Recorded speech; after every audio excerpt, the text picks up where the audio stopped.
Bienvenidos a una capsulita que les va a ayudar a ustedes, chicos, chicas de cuarto medio, a comprender la estructura molecular del ADN. Como ya saben, Watson y Crick, junto a Rosalind Franklin, en la década de los 50, establecieron un modelo molecular del ADN. ¿Cierto? Vamos a entender este modelo como dos especies de cinturones, ¿no? Que son en realidad ácidos nucleicos. Entonces, si yo miro un cinturón, este va a estar formado por unidades básicas. Entonces, si yo pongo una unidad básica acá, pongo otra unidad básica acá, y así voy juntando unidades básicas, se va a formar una hebra de ácido nucleico, que va a tener información, ¿ya? Entonces, esas unidades básicas, como vamos a ver después, se llaman nucleótidos. En el ADN se presenta una doble hebra de ácidos nucleicos, es decir, hay otra hebra. Entonces, esta hebra con esta de acá van a generar interacción entre ellas, y al interactuar van a ir rotando para generar una hélice, que es la famosa molécula, ¿cierto?, de hélice que se ve en las imágenes. Imágenes como, por ejemplo, esta, ¿no?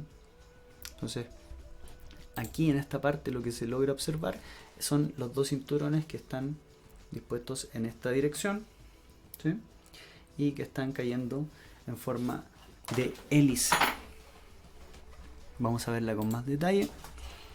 Entonces, ahí está. Se puede apreciar la medida que tienen. Por ejemplo, ahí estamos viendo una parte del nucleótido que se llama base nitrogenada, ya lo veremos, y te está mostrando que entre ellas hay una distancia de 3,4 Armstrong, lo que es bastante pequeño porque un Armstrong es 1 por 10 elevado a la menos 10 metros, ¿no? Te muestra además que tiene un surco, que es el surco menor, más pequeño, y el surco mayor, que es una exposición más grande que va, ¿cierto?, en esa región. En esta parte te muestra la misma molécula, pero con los átomos de con la marca de los átomos, que serían carbonos, nitrógenos y otros. Y esta sección te muestra la misma estructura, pero con el volumen atómico, es decir, con la extensión que debieran ocupar los electrones de esos átomos. Y así entonces se ha configurado una doble hélice. Ok, vamos entonces a los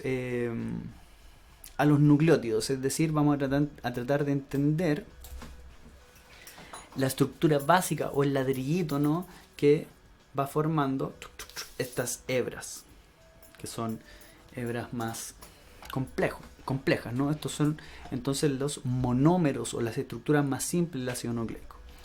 Y entonces aquí tenemos el nucleótido, los nucleótidos, ¿sí? Y este nucleótido se puede apreciar, está conformado por tres estructuras: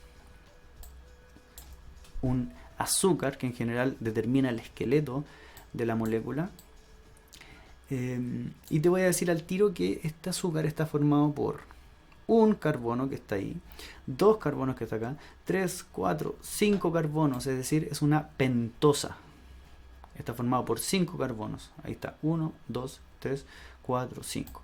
Y podemos apreciar cómo en el carbono 1, que es este, se asocia una molécula que es la base nitrogenada. ¿Por qué nitrogenada? Pueden ver ahí que son moléculas que tienen una composición alta en nitrógenos. Además, obviamente, de la estructura de carbono que está en estas esquinas. Y en el carbono 1, 2, 3, 4, 5, en el último carbono de este azúcar, que se cierra acá con ese oxígeno, está el grupo fosfato. Y esas entonces serían los tres componentes de los nucleótidos, que son muy relevantes para lo que se va a ir formando, ¿no? Aquí nos aparece el ATP, adenosin trifosfato, por ejemplo, en donde tenemos tenemos acá el azúcar, la base nitrogenada, que en el caso del ATP sería adenina, y ahí están los tres grupos fosfato que están pegaditos ahí.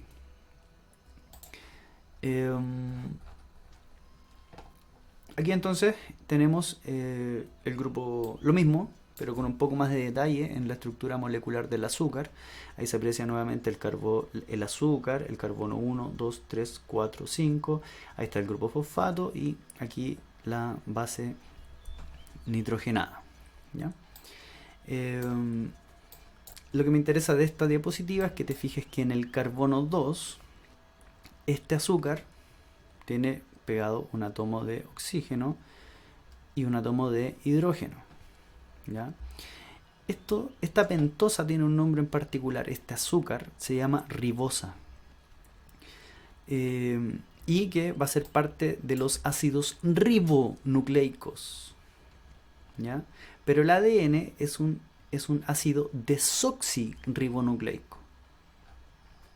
Es decir, tiene este tipo de azúcar.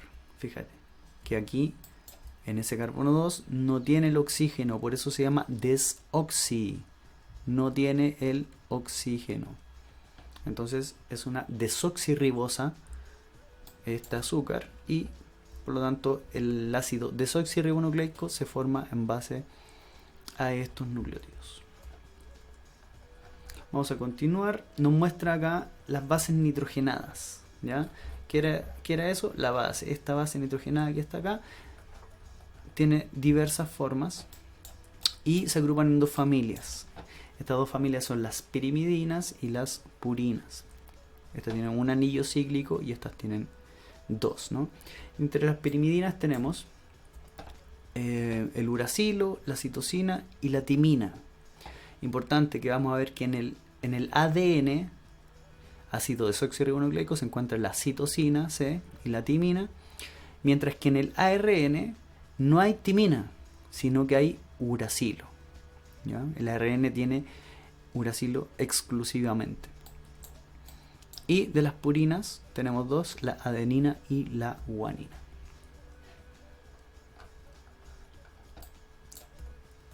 Aquí aparece algo interesante, que es cómo se unen los ladrillitos. Es decir, voy a tener una unidad básica de este ADN y abajo en la imagen tengo otra. Pero yo para poder formar este cinturón tengo que unirlas entre medio. Ahí las tengo que unir, ¿no? Y lo que se muestra en la imagen es esa unión. Fíjense acá cómo un nucleótido se une a otro. Vamos a identificar primero el primer nucleótido, que es el azúcar. Acá está la base nitrogenada. Aquí está el grupo fosfato. Y en la siguiente está su azúcar, la base nitrogenada, y el grupo fosfato que está hacia arriba. Y fíjense que se está enlazando a el azúcar de la primera base nitrogenada. Esto se llama enlace fosfodiéster, que es el enlace por el cual se unen los nucleótidos. Y es muy interesante porque deja extremos libres que son muy importantes para entender después el código genético, en donde en esta base nitrogenada va a tener acá el carbono 5 del azúcar. Acuérdense, 1, 2, 3, 4, 5. Ese carbono 5 está libre para hacer enlaces hacia arriba. Mientras que fíjense en la otra, tiene carbono 1, 2, 3. El carbono 3 está libre para seguir enlazando nucleótidos hacia abajo. Entonces si yo puedo juntar un nucleótido, dos nucleótidos y así más nucleótidos hacia abajo para formar este, entre comillas, cinturón. ¿Ok? Entonces de esta manera hemos entendido cómo se va a formar uno de los cinturones. Un cinturón. Y lo que vamos a ver en la siguiente imagen es la razón de por qué estos cinturones interactúan. ¿Ya? Y la razón es la siguiente. Ya. Miren esta imagen. Quiero que a la vez miren estos cinturones, ¿no? Entonces voy a colocar un cinturón así y el otro cinturón abajo. Dejamos de mirar el ADN en vertical, lo estamos mirando ahora en horizontal, que es más que nada por cómo está hecha esta imagen. Y nos vamos a dar cuenta que una de estas hebras, uno de estos cinturones, va en una dirección de 5', que indica el carbono 5 libre, hacia el 3', que es el carbono 3 libre del azúcar, ¿cierto? Que va más abajito. Pero fíjense que interesante que el ADN de alguna forma es antisentido. ¿Qué quiere decir eso? Que mientras esta va de 5 a 3 hacia la izquierda, la otra hebra, que es paralela, va de 5 a 3 hacia la derecha. Es como que van al revés en su sentido. Una va para allá, 5 a 3, y la otra 5 a 3 va hacia el otro lado. Por eso se dice que son hebras antiparalelas, es decir, son paralelas pero en sentidos distintos. Hebras antiparalelas. Y te ponen como ejemplo que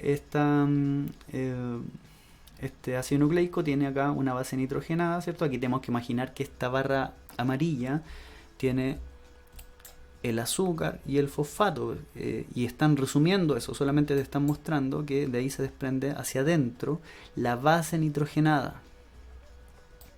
La base nitrogenada en este caso es timina y la del siguiente nucleótido es citosina. Y podemos ver cómo estas están interactuando con las bases nitrogenadas de la hebra antiparalela. Y miren cómo la timina, ya lo vimos por la ley de Chargaff, ¿cierto? Siempre interactúa con la adenina, y la citosina siempre interactúa con la guanina. No pierdan de vista que son siempre dos hebras. Y quiero que vean cómo en el centro están interactuando los átomos que conforman estas moléculas.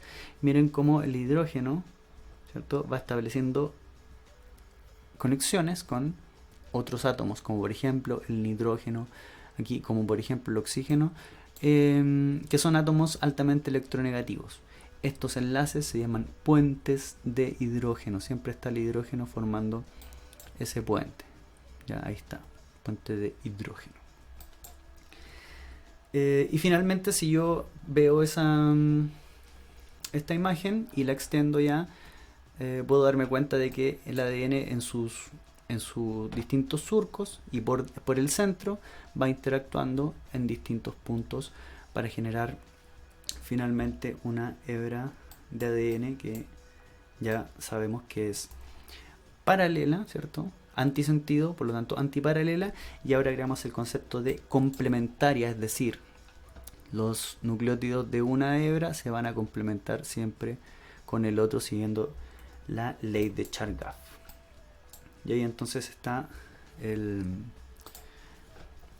la molécula de ADN. Espero que la hayan comprendido. Eso sería todo. Saludos, que estén bien.